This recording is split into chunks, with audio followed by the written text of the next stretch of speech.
Magandang araw mga kaibigan.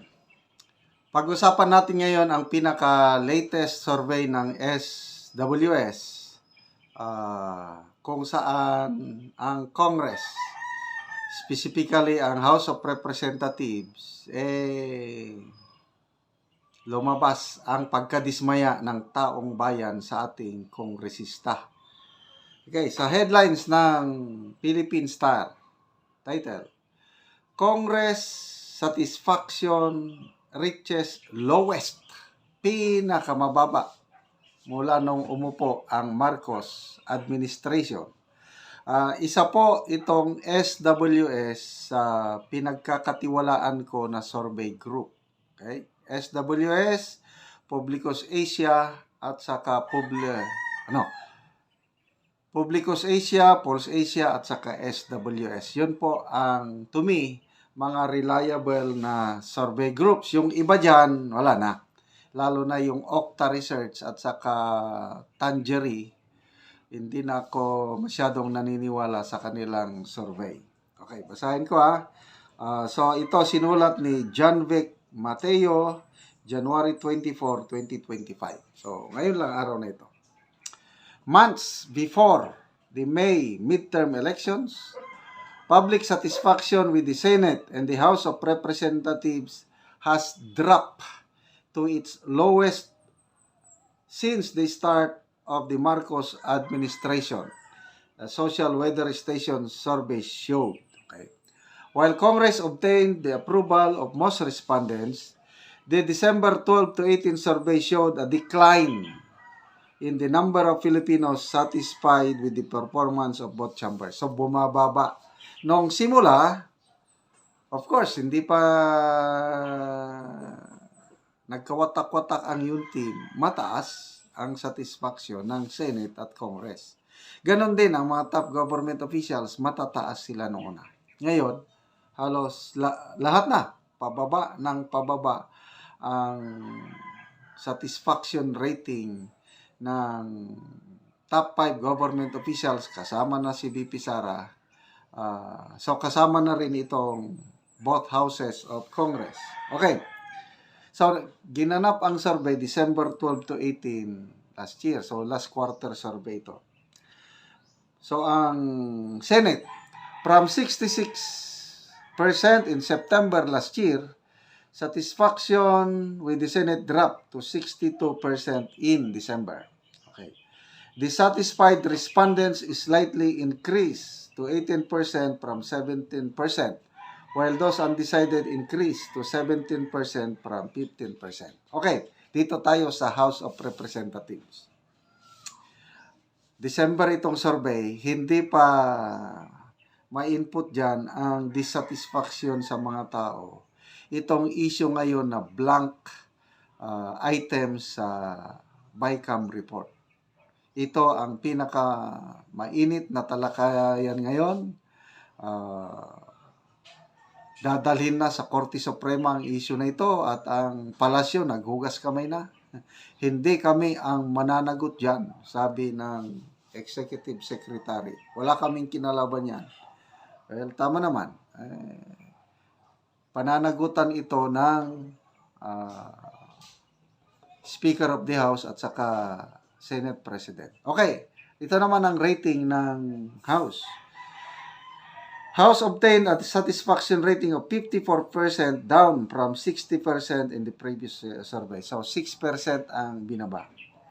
Those dissatisfied remain at 18%. Okay, so from here, makukuha na natin yung net satisfaction rating. Ang Senado, meron siyang positive 44%. Bumaba ito kasi dati 49%.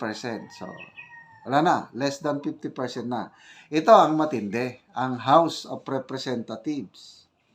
Dati, 42%. Ngayon, 36% na lang. Wala na.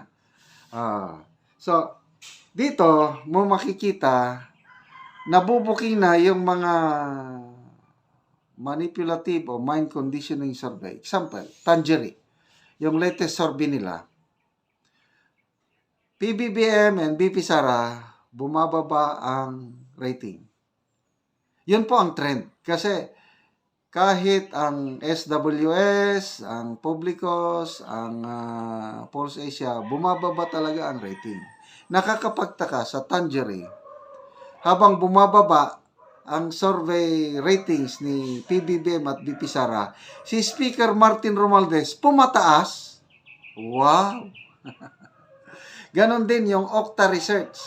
Pumapataas ang rating ni Speaker Martin Romualdez. So, ulitin ko, itong SWS, isa sa pinaka-reliable na survey group, talagang mababa na ang satisfaction rating ng House of Representatives. The net satisfaction rating niya is only 36, positive 36%. So, I'm very sure, sa first quarter survey, either SWS man yan, Publicos, or Pulse Asia, siguradong bababa pa ito. Kasi, napakalaking issue yung, biruin mo yan, blank, fill in the blanks, bahala na sila kung magkano ang ilalagay nilang amount. Grabe. Mabuti na lang at merong congressman ungab na nakadiskubre. Mabuti na lang at sinigundahan, pinatutuhanan ng mga makabayan black.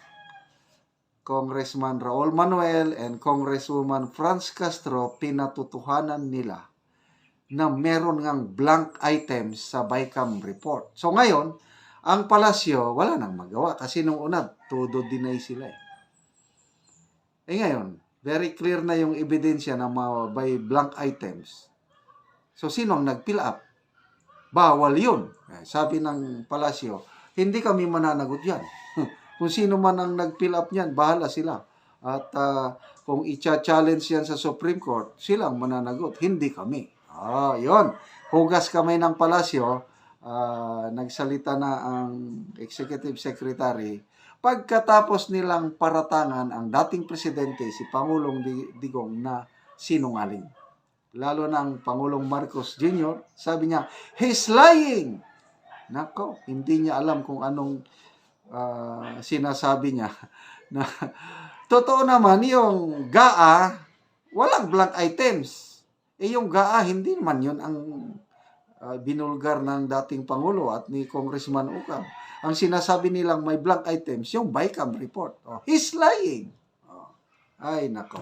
Anyway, mga kaibigan, salamat po sa inyong panonood sa ating mga video. Nagkakaroon tayo ng income. Ang income natin, sa awa ng Diyos, meron akong pension. Ang income sa channel na ito is binabalik natin sa nasa laylayan, mga kapatid nating member ng Talaanding Tribe ng Bukidnon. Tinutulungan natin sila na ma-repair ang kanilang mga bahay dahil sira-sira ng mga bubong. O kaya nakakapatayo sila ng bagong bahay, binibigyan natin sila ng libreng yero at pako. Panoorin nyo ang video na ito. Ni nanay, dagan sila sa iyang mga anak. May ngapon, nay. May hapon daw ko na inao. May hapon. Inao. Lagi ng naiba. Ano ni mong balay, nay? Nay, atop ko nga tampod ang gani. Daam kalamag. Oo, wala ninyong atop. Maslot na yun. Ato nga. Mang tagkuan agay da para mabuligan. Kuan. Tatis ka kay atop nga tampod uno kalamag. Oo, kanang pag binisaya lang, nay, kay kuan. Bisaya ma. Oo. Naputol sa kalamag. Mader, naputol. Oo. Ano di? Oo. Lagi mo na ni. Naputol sa kalamag. Ang imongero, buslot na imongero, nay. Buslot na. Nangabuslot na sa ako. Nabuslot na ang sin. Oo. Hindi ako, nangabuslot na. Ay, gana to garing bahaw, katong Pakadungog pa ni si nanay. Dili na. maganing kusgo na ato. Ay, kusgo na lang ang tingog, nay. Kaya di ka kadungog, nay. Di ka kadungog kung kanang... Ang kunhay na, hindi na ako kupakatong. Ay, kaluoy sad ni mo, nay. Manani mong atop, nay. Kini. Tanawang ang atop nga. Nangabuslot na. Akong mga kuanding din diha. Kani-gani wala pa mahuman. Mm. Nataway lansang. Na. Ang Labader, lansang. walay lansang. Walay lansang. Na. Plet. Ay, gana na nga ripag, kay ulan na. Kuha na pod nay. Kanang kaulanon na pod. Akso na pod kagkabalaka. Oo. Nga. Kanong sa mga kaha na makuan. Kuan ni tabang. Oo. Mga inagid kag tabang nay. Maayo nga tabangan gid ko kay tanawa ning akong atop nga nabuslot na. Wa ko pay lansa nga kuan. Oo. Trabaho. Oo. Ani. Oo. Sige nay kay kuan. Tagaan ka og giro og lansang. Oo. Oo. Lansa Oo. okay. Oo. Ay, para nga imong magamit. Ay, kuan naman gid kayo. Silupin dayon ang giro. Di alihan na lang og kuan. Sulupin kay ulanan manggid ko. Oo. Sige nay. Salamat nay.